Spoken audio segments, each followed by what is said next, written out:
찾아서 섭외를 해주신 우리 주최 측이 좋은 오늘 이 세미나를 만드신 것을 참 치아를 드리고 싶습니다. 특히 우호 문화재단에서 아주 의미 있는 이런 세미나를 잘 조직하셨습니다.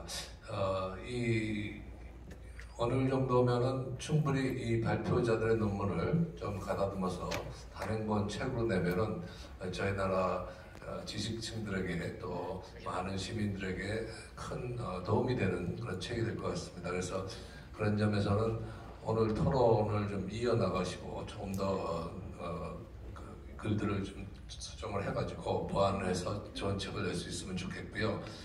두 번째로는 여기 계신 그 청중들께서도 너무 오늘 경청을 해주셔서 참 감사를 드립니다.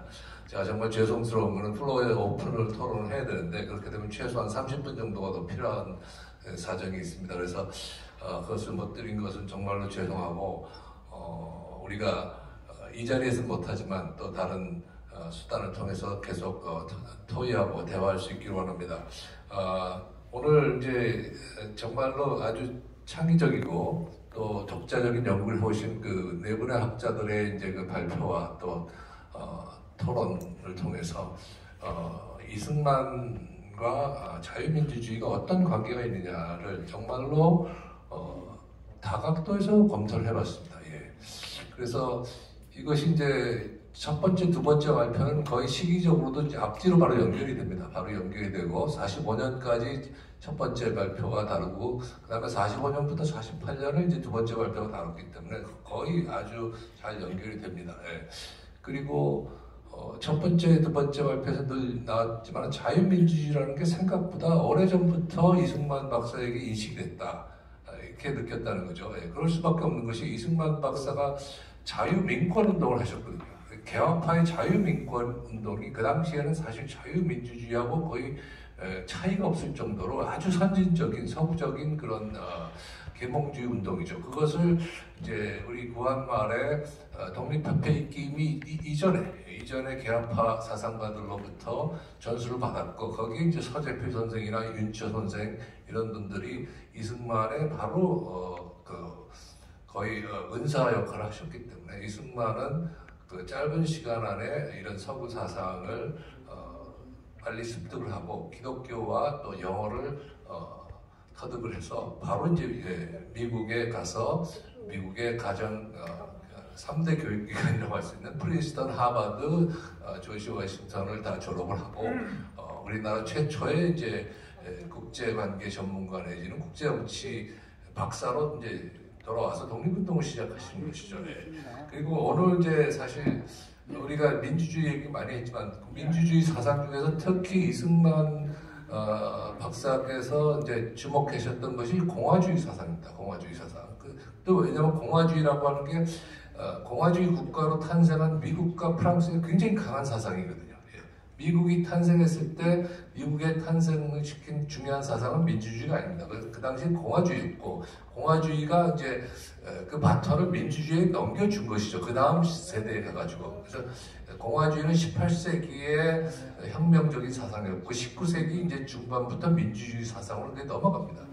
그래서 이제 이승만이 미국의 대학에 갔을 때 습득한 사상은 그 두 가지를 동시에 습득한 거죠. 민주주의와 공화주의를. 그래서 이승만은 때로는 민주주의와 공화주의를 혼동하기도 했고, 그것은 이승만뿐 아니라 그 당시에 이제 미국 시민들도 그 두 개를 거의 동일시했습니다. 예. 왜냐하면 결국은 공화주의와 민주주의가 결합을 했거든요. 그래서 민주공화정이 됐거든요. 그래서 그것을 우리 또 독립운동가들이 받아들여서 우리 헌법에 대한민국은 민주공화정이라는 이제 그 용어가 등장한 것도 이것이 이제 서구 선진국의 대세의 흐름이 그렇게 갔습니다. 예, 그 흐름을 받아들인 것이죠.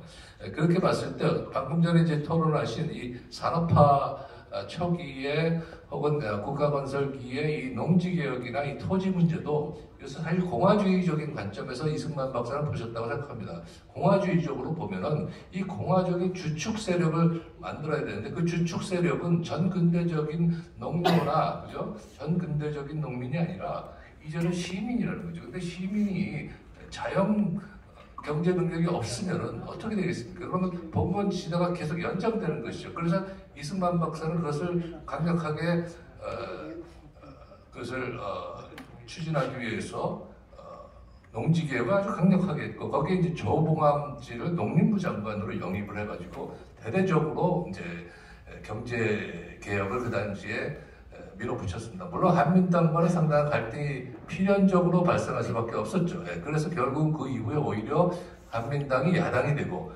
보수가 분열을 하는 그런 이제 경로로 갔습니다만은, 그것은 이승만이 그 공화주의 사상을 가지고 있었기 때문이라고 저는 생각을 합니다. 어쨌든 그래서 새로 등장하는 이 신생공화정의 사상이 뭐야 되냐? 이것은 민주공화정이라고 할 수도 있고 자유민주주의라고 할 수 있습니다. 근데 왜 자유민주주의라고 하는 용어를 안 썼느냐? 그것은 이승만은 굉장히 사상 전문가이십니다. 그래서 이승만의 사상은 한두 가지가 아닙니다. 한 서너 개 이상 되는 사상을 포괄적으로 다 이해하면서 그것을 혼용하셨기 때문에 자유주의, 민주주의, 공화주의, 민족주의, 기독교 사상 5개 아닙니까 벌써요, 그죠? 거기다 계몽주의나 실력 양성까지 하면 6개. 이렇게 그렇기 때문에 이승만이 그것을 자유민주주의라는 용어만을 이제 고집하지는 않으셨지만, 당연히 그 안에 핵심적으로는 자유주의, 민주주의, 공화주의, 기독교 사상 다 들어가 있는 것입니다. 그래서 오늘 이런 풍부한 내용들을 발표자와 토론자들이 알고 계셨고, 그것을 이제 그래도 적고 계십니다. 그래서 우리가 오늘 정말로 진지하게 공부를 했고, 이 공부하는 자세가 정말로 좋습니다. 그것은 뭐냐면은 우리가 갖고 있는 현재적인 관점을 가지고 과거에 있었던 사람들을 폄하하는 것이 아니라, 그죠? 과거에 우리보다 훨씬 열악한 상황에 있었던 그분들의 상황에 우리가 들어가서 우리가 그분들과 같이 낮아져가지고 이해를 하는 그 연구자의 모습이 참으로 아름답습니다. 그래서 우리만큼 여유는 없었지만 그 절박한 시기에도 그 서구의 발달된 체제를 이 한반도에 이식시키기 위해서 노력했던 그것을 충분히 이해하는 이 발표자와 토론자의 이 발표는 너무도 정말 성공적이었다, 이렇게 평가를 드리고 오늘 이 학술회의를 마치도록 하겠습니다. 감사합니다.